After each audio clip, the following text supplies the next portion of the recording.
You say you want to grow. You say you want to evolve, level up, and become the best version of yourself. But every time the discomfort shows up, you back off, you retreat, you run, and that's the reason you're stuck. That's the reason you haven't moved. See, comfort is the enemy of growth. It's the thing that lulls you to sleep while life passes you by. It's quiet, it's subtle, but it's dangerous. Comfort convinces you that you have time.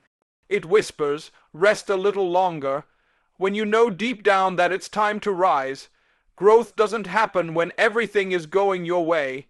It happens in the dark places when no one is clapping, when your plans are falling apart, when you feel like quitting, but you keep showing up.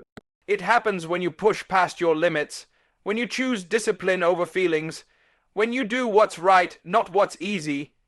That's where growth lies, not in the comfort zone, but on the edge of your breaking point. Comfort will tell you it's okay to take shortcuts. Comfort will tell you to wait for the perfect moment, but success doesn't wait on your feelings. It responds to your actions, and if you're waiting for it to feel easy, you'll be waiting forever. Every person who's achieved something meaningful had to get uncomfortable. They had to fight through fear, through doubt, through failure, and they didn't do it once. They did it daily, over and over, repeating the hard things that no one sees, trusting that those reps would pay off. You don't grow by doing what's familiar.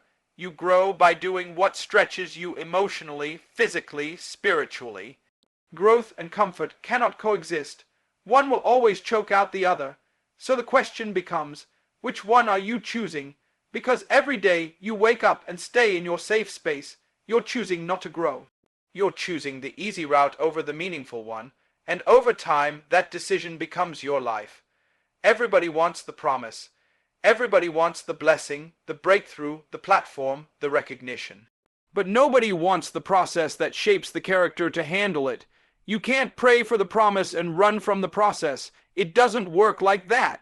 You ask God to elevate you, to take you to new levels, to open doors, but the moment adversity shows up, the moment you feel pressure, you start backing out. You start questioning everything. You want the mountain, but you don't want the climb. What you have to understand is that the process is not punishment. It's preparation. It's not designed to destroy you. It's designed to develop you. The process is what builds the foundation. It's what teaches you patience, humility, grit. Without it, the promise will crush you, because you won't be strong enough to hold it. The weight of the blessing will be too heavy for weak hands, for a fragile mindset, for inconsistent discipline. People see the fruit in someone else's life, but they don't see the roots that were growing underground when no one was watching. They don't see the pain, the long nights, the moments of silence and confusion and prayer. They don't see the sacrifices that were made when no applause was coming. That's the process. That's the hidden work that nobody talks about but everybody goes through. You can't escape it if you're serious about your calling. And yet, when it gets hard, we question whether we're even on the right path. But difficulty doesn't mean you're off track. It means you're being refined. It means you're in the furnace, being molded into who you need to be. God never promised it would be easy. He promised He'd be with you in it. So the process, it's necessary. It's where your foundation is tested, where your motives are purified, where your faith is no longer theory, but practice. Motivation is a good start, but it won't carry you through. It fades. It's temporary. It depends on feelings, on moods, on circumstances aligning just right. One moment you're fired up, ready to take on the world, and the next moment you're questioning everything because it doesn't feel good anymore. That's the problem with relying on motivation. It's inconsistent. It comes and goes, it's emotional, but success doesn't care how you feel. Growth doesn't wait for motivation to show up. It responds to discipline. Discipline is a decision. It's showing up when everything in you wants to stay in bed. It's doing the work when nobody's watching, when there's no applause, no audience, no immediate reward. It's saying, I don't feel like it, but I'm doing it anyway. Discipline is what separates those who almost make it from those who do. It's not about talent or inspiration. It's about habits. It's about consistency, and it's about making a choice every single day to honor your purpose, even when your emotions say otherwise. Some days you're not going to feel strong. Some days you won't feel inspired. You won't want to train, study, prepare, push. And in those moments, if you wait on motivation, you'll lose momentum. You'll lose progress. You'll start negotiating with excuses. But if you've built discipline, if you've trained your mind and your will to obey your purpose, not your feelings, then you can push through anyway. Discipline creates freedom. It gives you control over your actions, over your time, over your future.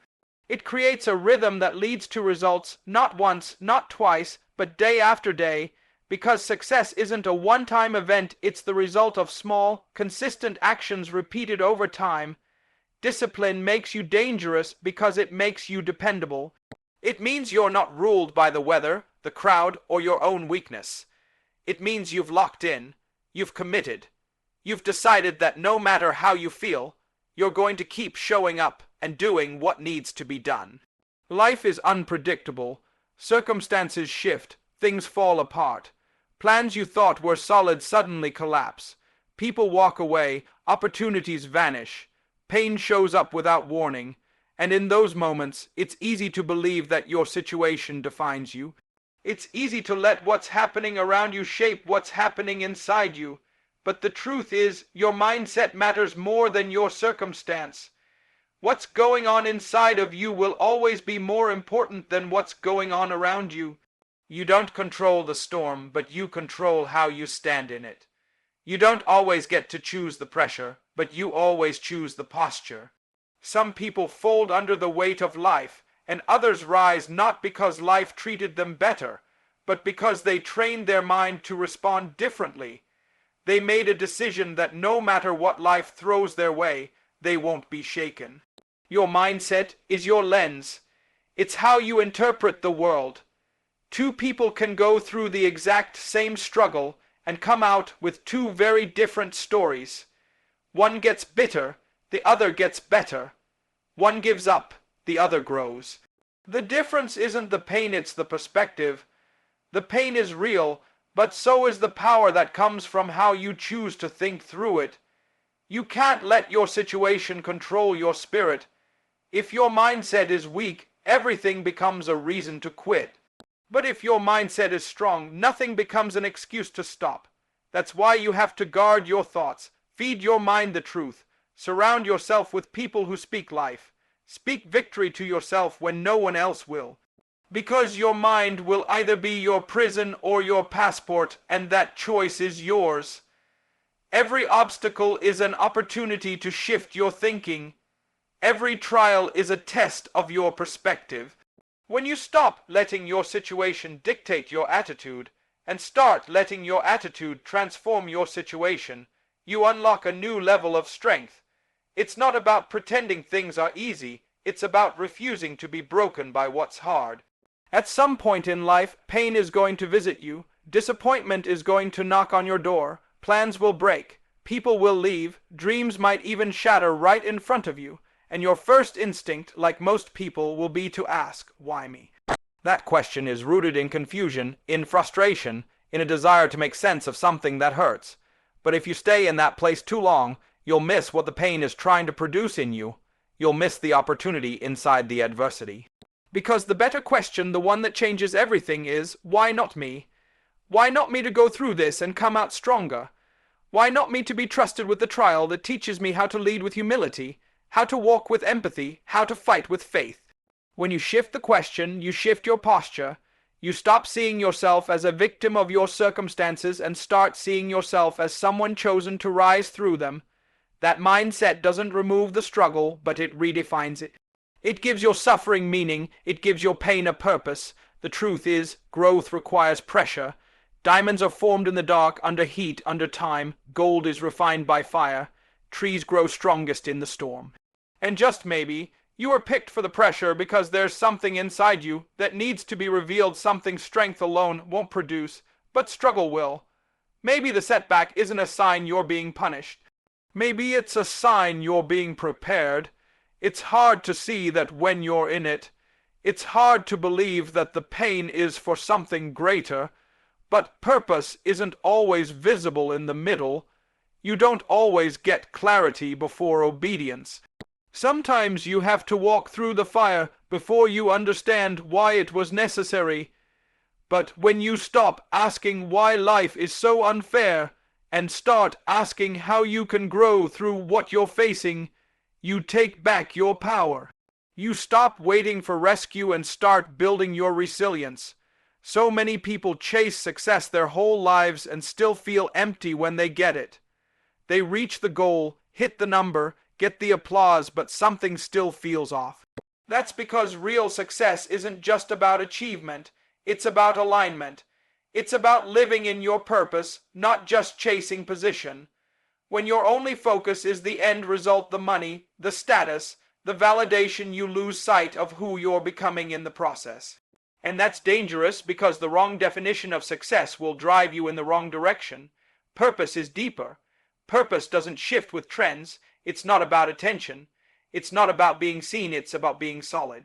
It's knowing why you wake up every day, even when nobody's clapping, even when progress feels slow. Purpose keeps you grounded when success would have made you arrogant. It keeps you focused when distraction tries to pull you away. And the truth is, when you live on purpose, success becomes a byproduct. It follows you not because you chased it, but because you were faithful to what mattered most. The world will tell you to climb the ladder, to win at all costs, to prove people wrong. But what's the point of climbing fast if it's the wrong wall? What's the point of getting the title if it costs your integrity? Success without purpose is shallow. It's short-lived. It can impress people, but still leave you disconnected from yourself. Purpose, on the other hand, builds legacy. It builds character. It gives you peace when nobody's watching and strength when life gets hard. You weren't created to live just for success. You were created to live with intention, with conviction, with something inside of you that wakes up every day to serve, to grow, to impact. And when you align with that, when your heart is rooted in purpose, you won't have to force doors open. You won't have to beg for recognition. You won't have to perform for validation. Success will find you while you're doing the work that matters in the shadows, with your head down and your purpose clear.